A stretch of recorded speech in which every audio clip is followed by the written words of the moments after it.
बच्चा था ही बच्चे की तरफ। वो घर का सबसे छोटा था, बच्चे जैसा ही तो था। ये कहते हुए कैमरे पर फपक कर रो पड़े छोटू के बड़े भाई छोटू शर्मा, बिहार के वो लाल जो जम्मू कश्मीर में शहीद हो गए। श्रीनगर के गांदरबल के बांदीपुरा में ड्यूटी के दौरान शहीद हुए सारण के लाल छोटू शर्मा राष्ट्रीय राइफल 24 में तैनात थे। 3 महीने पहले ही शादी हुई थी। शादी के बाद तुरंत छोटू को ऑपरेशन सिंदूर के लिए ड्यूटी पर बुलाया गया। अपनी नई नवेली दुल्हन को छोड़कर छोटू सीधा ड्यूटी पर लौट गए। घर वालों को उम्मीद थी कि 7 सितंबर तक छोटू फिर से छुट्टियों पर घर आएगा, एक बार फिर से घर का माहौल बदलेगा और अपने लाल को लोग कई महीनों के बाद आंखों के सामने देख पाएंगे। लेकिन ऐसा कुछ भी नहीं हुआ।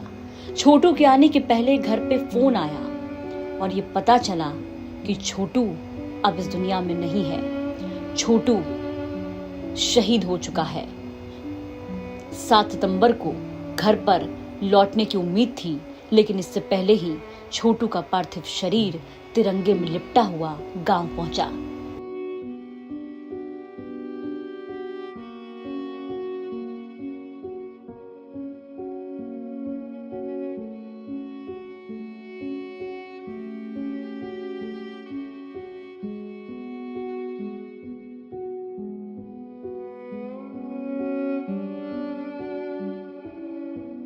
छोटू के सबसे बड़े भाई राजेश कुमार ने बताया कि उनकी बात शनिवार की शाम हुई थी और खबर मिली कि छोटू को गोली लग गई। उसी के 10 मिनट बाद खबर आई कि छोटू नहीं रहे।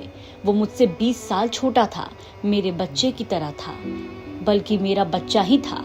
ये कहते हुए छोटू के बड़े भाई की आंखों में आंसू भर आए और बड़े भाई फपक फपक कर रोने लगे। हमको शनिवार को 4:30 बजे जानकारी हुई कि आपके भाई को गोली लग गया है। 10 मिनट 15 मिनट वेट किए, उसके बाद फिर फोन आया कि हाँ छोटू नहीं रहे, अपने हम शहीद हो गए, अपने हम जान रहे हैं। श्रीनगर में था सर। कब शादी हुई थी? शादी तो अभी 5 मई को हुई थी। शादी कितने दिन बाद ड्यूटी पे चले गए? 10 दिन बाद। हाँ 10 दिन बाद।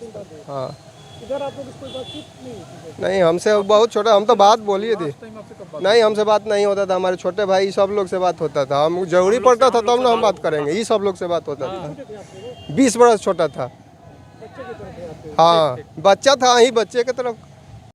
छोटू शर्मा के दोस्तों ने बताया कि उनका सपना था और साथ ही उन्होंने प्रण लिया था कि जब तक उनका घर नहीं बन जाता तब तक वो घर नहीं आएंगे। लेकिन उनकी कसम टूट गई और वो तिरंगे में लिपट कर घर आए। यहाँ से उनको भेजा गया था, एक साल के लिए गए हुए थे। उनको घर बनाना था तो सेना की तरफ से भेजा गया था। वहीं से पैसा अपना लाए थे कमा कर और बहुत मेहनत से बेचारा घर बनाया था। सब कोई हम लोग उसके दोस्त हैं, सबसे पूछ कर कैसे घर बनना है, और पूरे गांव समाज में सभी उसको चाहते थे। ऐसा लड़का था कि किसी से पूछे उसके बारे में सब कोई तारीफ़ ही करेगा। बहुत हंसमुख। आने से 5-6 दिन पहले ही बात हुआ था कि हम आ रहे हैं दुर्गा पूजा में, उसके बाद उसका ट्रांसफ़र कहीं होने वाला था, तो ये सब बात हुई थी। अच्छा, इस तरह की स्थिति उत्पन्न हो गई, क्या मामला रहा है? किस तरह की? हम लोग को तभी जानकारी यही मिला है कि सेना की तरफ से आया था कि वहाँ पे कुछ हुआ और बॉडी लेके आए हुए हैं। उसके बाद से हम लोग बस घर पे यही बात चला। जब गांव आते थे तो किस तरह से लोगों से बात करते? बहुत जहाँ से आते थे सभी गांव, जहाँ भी गांव, स्टार्टिंग से ही सभी को जानता था कि हाँ छोटू कुमार आ रहे हैं। हम लोग के साथ घूमना फिरना सब चीज़, बैठना खाना पीना सब होता था। अभी आने ही वाले थे 10 दिन के बाद बात हुई थी कि हम आ रहे हैं, सब कोई रहना साथ में। छोटू ने घर बनाने के लिए रुपयों की कमी को पूरा करने के लिए युगांडा में भी भारत सरकार द्वारा भेजी गई सेना में सैनिक के रूप में अपना योगदान दिया। चूंकि विदेश में ड्यूटी करने के दौरान ज्यादा भत्ते और सैलरी मिलती है, जिससे उनको अपना मकान बनाने में हो रही आर्थिक कठिनाई दूर हो सके, इसलिए छोटू वहां भी पहुंचे थे। हर सपना छोटू का अधूरा ही रह गया। पार्थिव शरीर आज पटना एयरपोर्ट पर लाया गया। सबसे पहले जहां सूबे के उप मुख्यमंत्री सम्राट चौधरी, सवर्ण आयोग के अध्यक्ष डॉक्टर महाचंद्र सिंह समेत तमाम राजनेताओं ने पूरे सैन्य सम्मान के साथ सलामी दी। पूरे सैन्य सम्मान के साथ उनका पार्थिव शरीर आज उनके पैतृक गांव लाया गया, जहां सैकड़ों की संख्या में ग्रामीण मौजूद थे। उनके पार्थिव शरीर को देखकर उनकी मां, बहन और भाई का रोते रोते बुरा हाल है। पूरे गांव में मातमी सन्नाटा पसर गया है। कई बार घरवाले रोते रोते बदहवास होकर अचेत हो गए। उनके आवाज पर बिहार रेजिमेंट की टुकड़ी ने सैन्य सलामी दी। छोटू की अंतिम विदाई में लोगों का जनसैलाब उमड़ा। उनके नाम के जय घोष से पूरा वातावरण गूंज उठा। छोटू शर्मा अमर रहे। भारत माता की जय के नारों के बीच छोटू को अंतिम विदाई दी गई। थोड़ा सा विजुअल लगा के एंड करें।